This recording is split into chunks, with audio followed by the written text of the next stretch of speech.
Hi, my name is Corey Olson, president of Signum University, and I'm here today to talk to you a little bit about our summer camp program, which is coming up this summer in 2018. So I know that most of you probably know who we are already, but just in case you haven't really heard of us or don't know of us, Signum University is a new nonprofit online university which really specializes in fantasy and science fiction literature. We have one degree program, which is our master's degree in language and literature. You can learn more about our program here on our website, signumuniversity.org. We also, however, have had from the beginning a real commitment to free public education programs, and you can see more about those programs on our affiliated website, the Mythgard Institute, which is really our research and education center, as you see, for speculative literature, meaning again fantasy and science fiction primarily. And so you can see all the different programs that we do, a lot of them involving Tolkien, which is my personal specialty, but many other authors and works as well. Well, last year we launched our first summer camp program. Because we were really excited to extend our free public programming to kids. We hadn't really done much with the younger generation, and are really excited to provide an opportunity for kids to get into and discuss some of these books that have meant so much to us, over the years. And I have to say also, as a father of two children in the middle school and early high school years, I know how valuable really good summer fun summer learning opportunities are for parents. So we started, as I said, the summer camp program. Last year, we did our summer camp on The Hobbit, which was really great, and we wanted to do that again. But this year, we're expanding our program. So not only are we doing another camp on The Hobbit like we did last year, we're also introducing camps on Harry Potter and the Sorcerer's Stone, The Lion, the Witch, and the Wardrobe, first volume of the Chronicles of Narnia, and Madeline L'Engle's Wrinkle in Time. So we have 4 different camp options. The idea, of course, is to be reading through books that kids love, that kids have loved for many years, right? And not just reading, but encouraging kids to really dive into these books imaginatively. All of these books really reward richly a kind of deep dive by kids, and we really love to facilitate that kind of thing here at Mythgard and Signum. So the first thing I wanted to emphasize about our program and how it works is that everything is completely free. We are not charging anyone for participation in these programs on any level. So yeah, we just want to make sure that from the beginning you realize there's no catch, right? There's no catch. We're not charging for anything. We just really want to make this available and to see kids take advantage of this opportunity. So let me explain a little bit about how these camps work. The core of our summer camp programs, of each one of our summer camp programs, are our online large group sessions. So each camp lasts for 2 weeks, and you can see the dates here if you go to this page, which is signumuniversity.org/academy. You'll be able to look at this, and there's much more information here on this page. But you can see the dates here under each book. Each camp runs for 2 weeks, and during those 2 week periods, we meet for 1 hour per day for 5 days a week, Monday through Friday, for those 2 weeks, for a 1 hour teaching session. Now, this teaching session is a live session that's conducted by one of our teachers. All of these classes are being taught. These camp sessions are being taught by students, alumni, and faculty of Signum's master's degree program. Actually, these are people who really know and love these books very much. And the sessions are designed to be interactive, the online sessions. So they're going to be, doing some talking about the books, right? We go through the books at a regular pace over the course of those 10 days. But it's, again, as I say, it's not just lecture. It's designed to be interactive. So everybody who is able to tune in live, we won't turn everybody's mics on because that gets a little chaotic at times. But there's a text interface by which you can ask questions. So we strongly encourage the kids themselves to be logging in. Parents can help. What questions do you have about, ideally, about that week's reading, or that day's reading rather?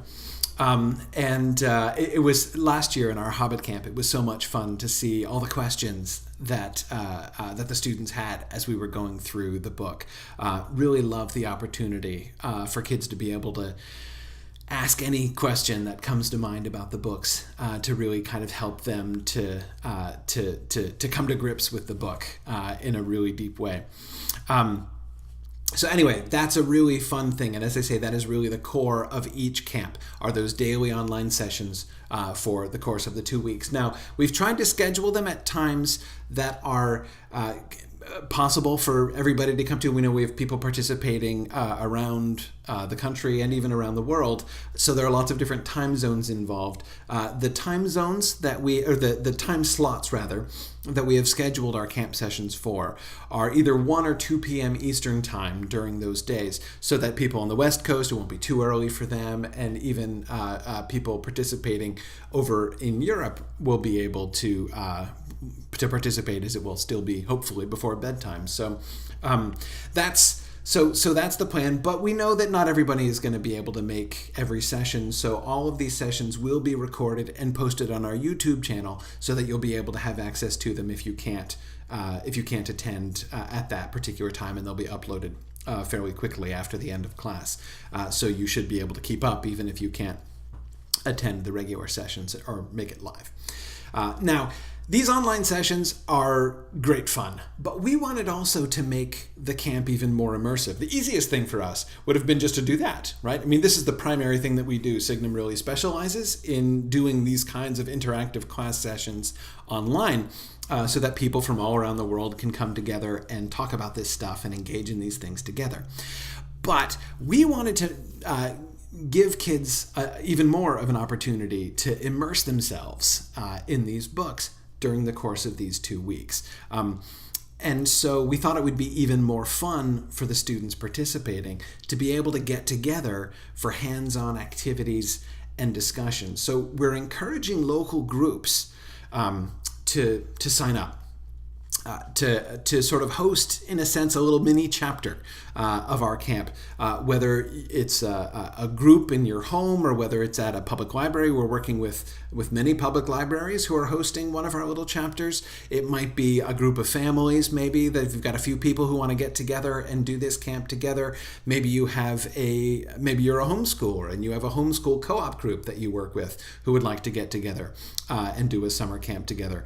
Maybe you just have a couple siblings in your house and you want to just do it as a family group or even on your own. That's also perfectly fine. So we want to give people lots of different kinds of opportunities here. So when you sign up as a group and you're hosting your little chapter, we will supply you with everything you need in order to be able to do some really awesome fun activities. What you'll get, let's see, here is the thing that you'll get. You will get a program packet. So this one that I'm showing you here is the packet for the Harry Potter class, but there are packets just like this for all 4 of our camps. And this is a very long and detailed packet. You needn't be intimidated by the length of it. The goal of it is to give you as many options as you can want and all the resources that you could need to do a really fun and engaging camp. So there are some general instructions just to make sure you know how everything works and everything, and exactly how the thing is going to happen. But then we have the schedule and the basic activity journal. So essentially, we kind of are imagining a couple different levels on which students can engage with this material. If you just want to kind of keep it fairly simple, then what we suggest is what we call the basic activity journal. So for this, we give you a list of the schedule, which chapters are going to be covered on which days during our 10-day camp. So for the Harry Potter one here, for instance, we have chapters 1 and 2 being covered on the first day. We give you a couple questions for journals. We really encourage our students to keep journals as they go through their reading and through their discussions, as that often really helps kids to both to kind of work out what they're seeing and what they're not seeing, and what questions they have, as well as to really kind of visualize and realize things. So we have some journal questions for the students to be answering and thinking about writing in their journals about. We have a list of discussion questions. So things, if you're when you're hosting your little chapter, that you can sort of have some discussion starters to talk about the things that happened in those first two chapters. Some suggestions of pictures that kids might want to draw to include in their journals. And then again, we go through and we do this for all of the 10 days. So you see there's lots and lots of material here, lots of things to help to have a really fun and engaging discussion with the students in your little chapter. But if you want to go beyond this, this is one of my favorite little parts. We have some printables here, right? So we have some journal pages that you can print if you want them to be writing on scrolls like Harry Potter does at Hogwarts, and drawing on scrolls, right? We have some printable scroll pages that you could do. You can print and give to each one of them their own Hogwarts invitation letter, right? Complete with the shopping list at Diagon Alley. So there are lots of really fun sort of info and printables here.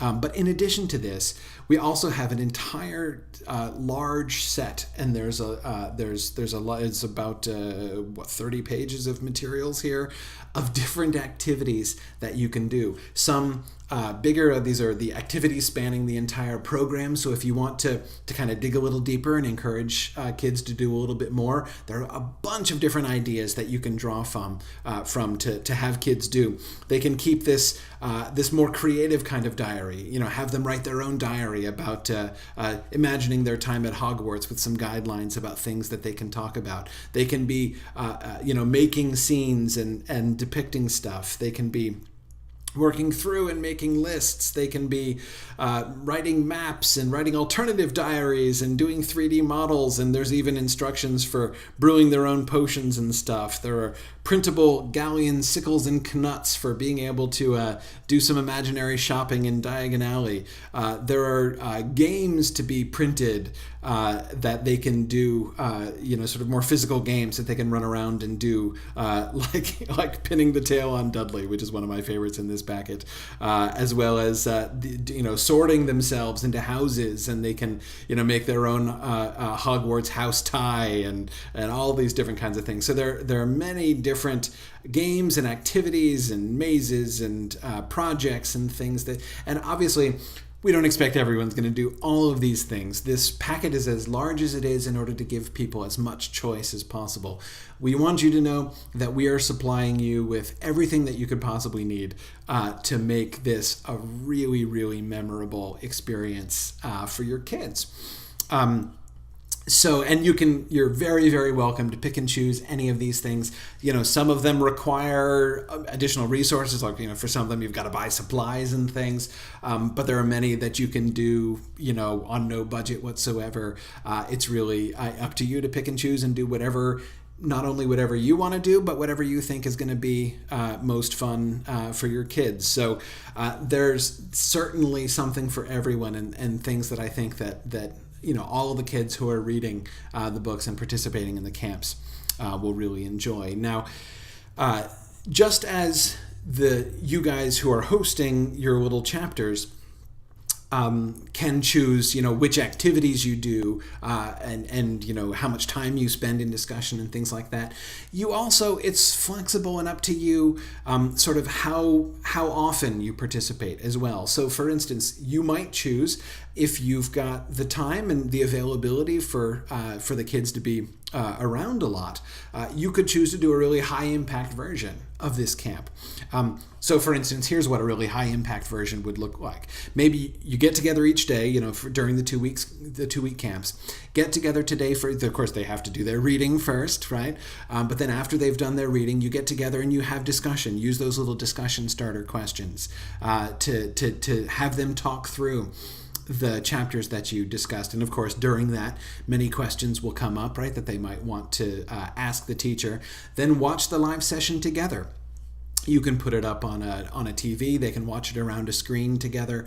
They could watch it on separate laptops at the same time. Watch the class together as a group. Then you guys can ask some of the questions that you came up with during your discussion time before that, right? And then after the class is over, you can do some of the fun activities, right? And then of course they also have time at home to work on their journals and draw pictures and work on projects and other things.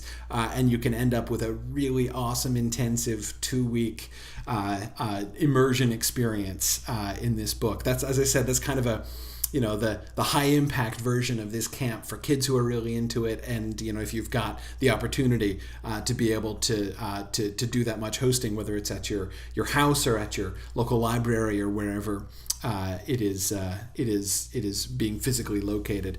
But it's also possible, of course, to do more casual versions. Maybe you don't have that much time, so maybe each of the campers in your own little chapter watch the live classes themselves at home. Right? And you just come together, maybe 3 times a week instead of 5 times a week, to have some discussion, maybe work on some of those, select ones of the projects or games or something like that.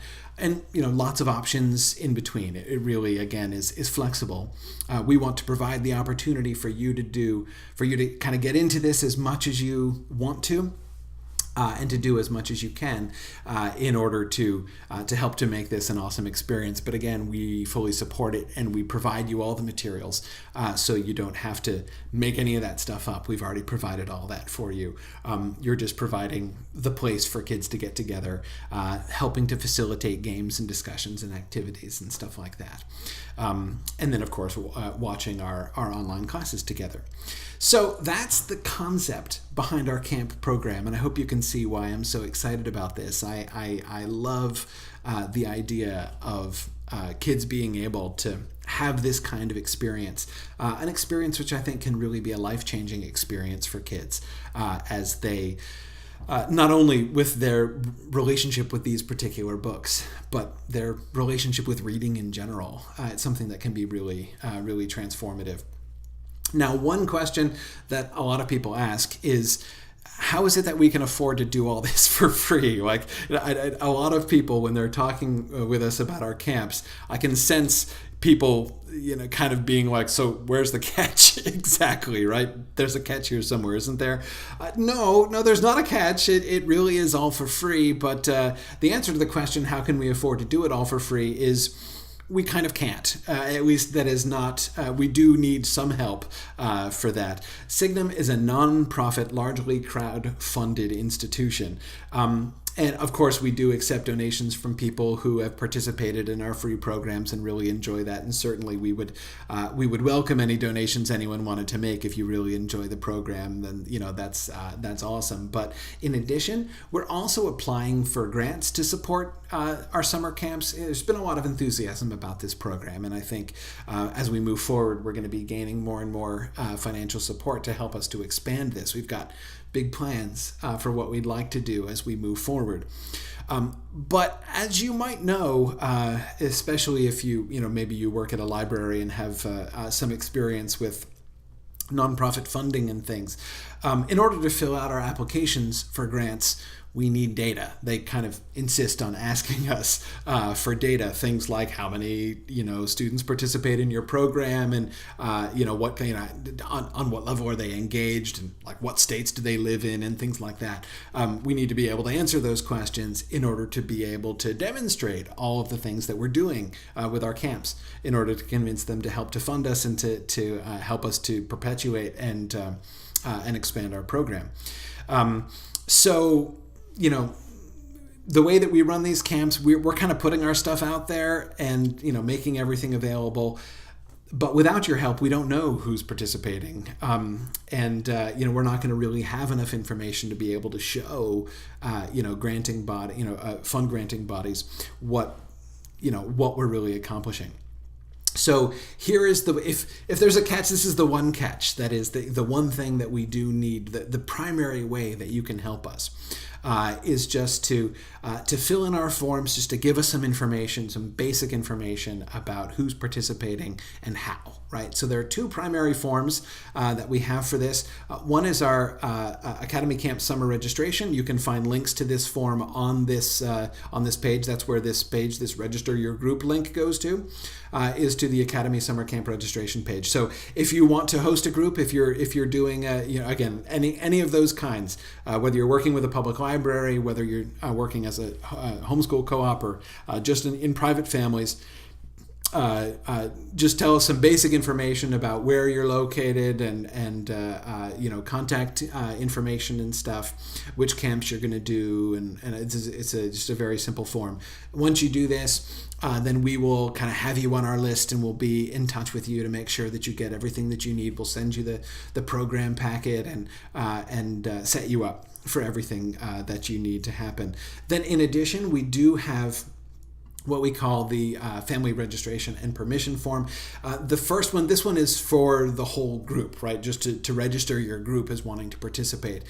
This second form, the family registration and permission form, this is for each individual family involved to fill out, because and there are two reasons for this. One is, as I mentioned before, we need to know who's involved in which, so this tells us the names of your campers and things so that we know how many people are involved. We're not asking for email addresses for the kids or anything, just the parent, a parent email address is useful so that we sort of have that so we can contact you. But also the other really important element of this is permission, because of course, we're not going to be your kids won't be in pictures or videos or anything like that, but we will be interacting with them, right? Either by usually in our classes, for them to be able to participate in the live classes and stuff. So we want to make sure that we have everybody's permission to interact with their kids. It's an important thing. Now, it is possible if you're running a group and you just want to do a physical sign-up sheet, just on a sheet of paper, get the names and one single family email address for each of the families that's involved. And then you can just scan that and email it to us. That's also totally acceptable. You can do that instead of having everybody fill out this individual form on their own. Or if it's easier, just send links to this form and people can fill that out. And that's easy. And then, ideally at the end of the camp, we would love to hear back from people, just a little bit of feedback from people who hosted a camp. Just tell us kind of what you did and how it went, and any feedback that you might have. That's really, really useful, but not an absolute requirement, but certainly very useful. Anyway, that's it. That's what our program is. That's what we do. That's what we hope you will join with us in doing, and why we ask for the stuff that we ask for and all that kind of thing. So thank you for your interest in our program. I hope that you will help us to spread the word about this, and I hope that you can join us for a fantastic summer this year. Thanks very much.